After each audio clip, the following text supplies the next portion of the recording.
भगत श्रोमणी धन्ना भगत panorama धुआं कला जिला टोंक राजस्थान सरकार। ये है गेट इनका छोटा सा यहाँ बनाया हुआ है म्यूजियम। ये रास्ता म्यूजियम का रास्ता है और ये जगह बनाई हुई है।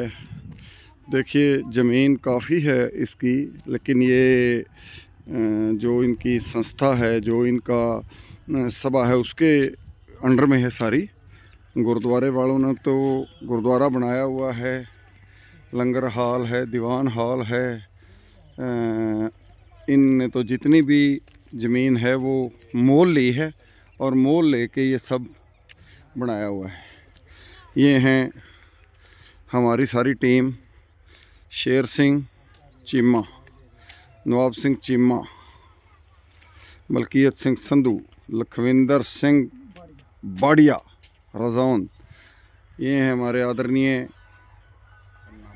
धन्ना भगत जी, श्रोमणी संत, जिन्हों की गुरबाणी, जिन्हों की वाणी गुरु ग्रंथ साहब में बहुत ज़्यादा इंटर है और सब धर्मों के आदरणीय हैं। सब धर्म इनका सम्मान करते हैं। आइए आगे दिखाता हूँ मैं आपको कि ये म्यूजियम बनाया हुआ है। हाँ जी, ये बहुत अच्छी धरोहर है राजस्थान की और जाट धर्म की। वैसे तो सबका ही बराबर है, सब धर्मों के लिए ये वो है। ये देखिए, ये वसुंधरा राजे जी मुख्यमंत्री राजस्थान ने इसका शुभ मुहूर्त किया। और ये देखिए यहाँ पे जो इनका वो बनाया हुआ है श्रोमणी भक्त। ये देखिए, ये जो वो बनाई हुई हैं तस्वीरें, ये इस पे लिखा हुआ धन्ना जी का जन्म 1472 टोंक ज़िले में देवली के नज़दीक धुआं कला गांव में हुआ था। संत धन्ना भगत के पिताजी का नाम श्री पन्ना जी रामेश्वर था। ये हरचतवाल गोत्र के जाट थे। हरचतवाल गोत्र के जाट थे जो एक कृषिक और पशुपालक थे। साथ ही ये धार्मिक प्रवृत्ति के व्यक्ति थे। धन्ना जी की माता का नाम रेखा देवी था। इसी तरह ये आगे कुछ तस्वीरें मैं आपको दिखाता हूँ और ये आप पढ़ सकते हैं। धन्ना जी भक्त का कुल पुरोहित जी को पूजा करते देखना।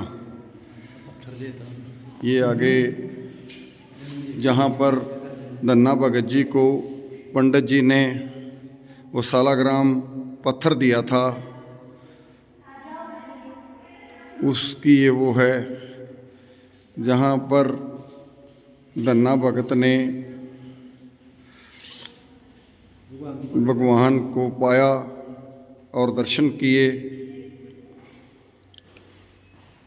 धन्ना भगत जी प्रभु के दर्शन करते हुए और प्रभु से गाय चरवाई, सारे काम करवाए। यहाँ पर प्रभु ने गाय चराई। धन्ना भगत जी उस रंग में रंगे गए। जब प्रभु की शरण में आए तो उस रंग में रंगे गए और भक्त हुए।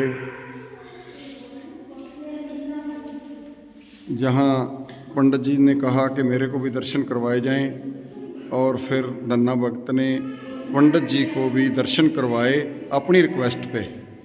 भगवान ये धन्ना जी भक्त परम ब्रह्म की प्राप्ति के ज्ञानार्जन के लिए काशी में स्वामी रामानंद जी के आश्रम पहुँचे और स्वामी जी का शिष्य बनकर दीक्षा ग्रहण की। स्वामी रामानंद जी ने इन्हें दीक्षा प्रदान कर गृहस्थ जीवन में ही ईश्वर भक्ति, सत्संग व संत सेवा करने का आदेश दिया। धन्ना जी भगत द्वारा संतों को बीज भेंट करना। एक बार संतों का समूह गांव में आया।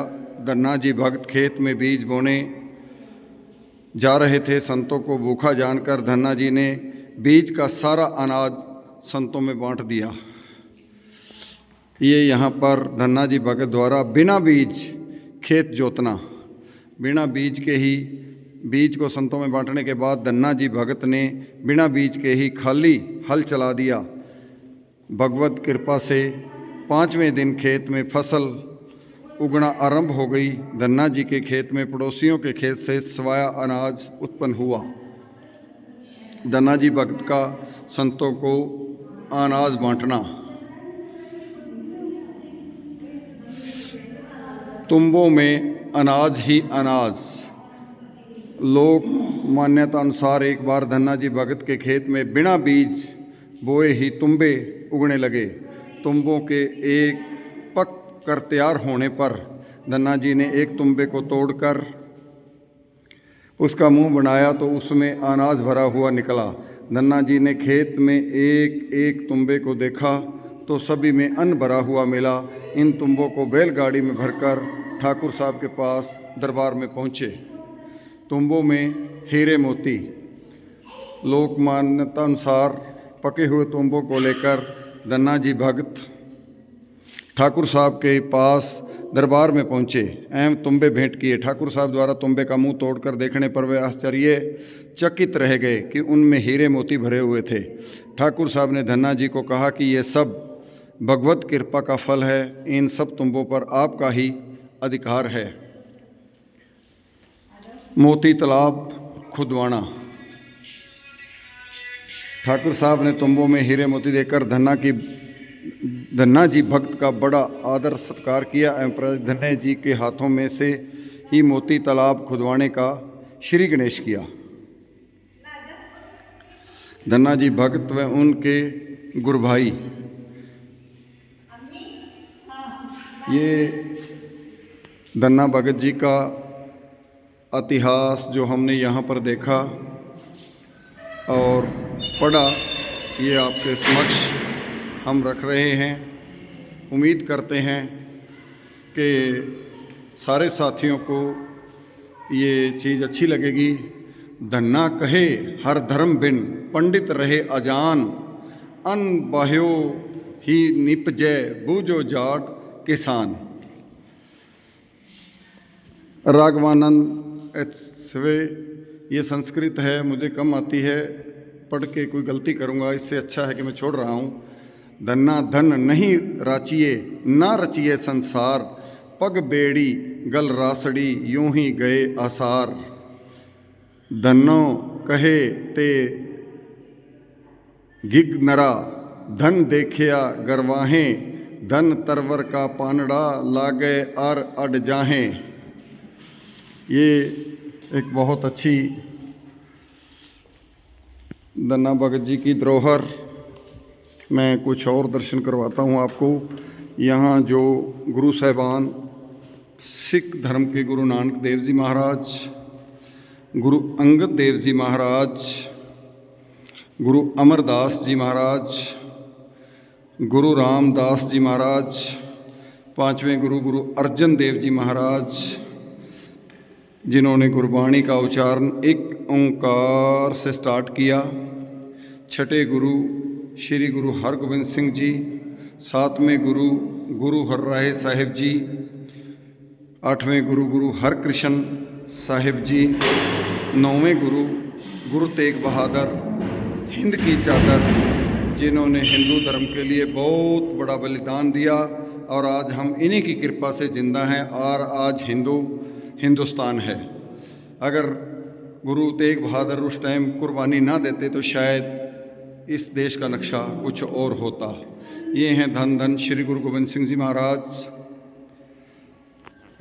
गुरु गोविंद सिंह जी की बहुत बड़ी कुर्बानी इस देश के लिए, इस धर्म के लिए, अन्याय के खिलाफ लड़े और सारा